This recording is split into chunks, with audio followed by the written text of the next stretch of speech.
The COVID-19 pandemic has hit students particularly hard financially. Many of them have lost their part-time jobs and are struggling just to pay for food, let alone make rent. That's why management of this off-campus student residence are under fire tonight. They are not terminating leases or offering reimbursements for meal plans, despite the fact that many of the rooms in this building sit empty. I'm really concerned about my rent, just not being able to pay it, the fact that I did lose a substantial cut of my income. Kanika Lawton is a freelance editor and recent graduate of the University of Toronto. She pays $1,700 a month in rent at Campus 1 in downtown Toronto, a purpose-built off-campus student residence. Her lease isn't up until August. Most of my friends are still students, and they're unable to apply to CERB. They're unable to get some form of government relief. And even situations like this, where if we do end up going back home, or if we do leave our units, we're basically paying $1,700, $200, $2,000 for an empty room.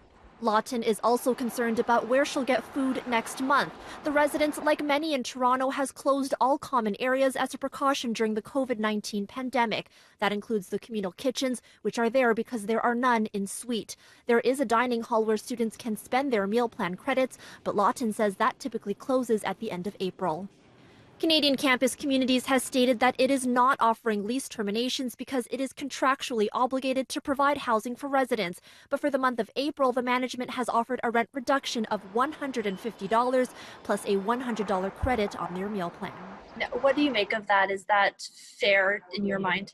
I'm going to be honest, it seems like a slap in the face. So the fact that we're basically locked into these contracts with no way out, even in terms of our circumstances, is really hard to deal with financially. In a statement to CityNews, a spokesperson for the residents said in part, while we anticipate that lease obligations will be met, we appreciate the challenges of the current situation and are willing to discuss individual options for residents facing COVID-19 related difficulties. Lawton missed April's rent. She says she has yet to hear from management about the late payment. In Toronto, Erica Natividad, City News.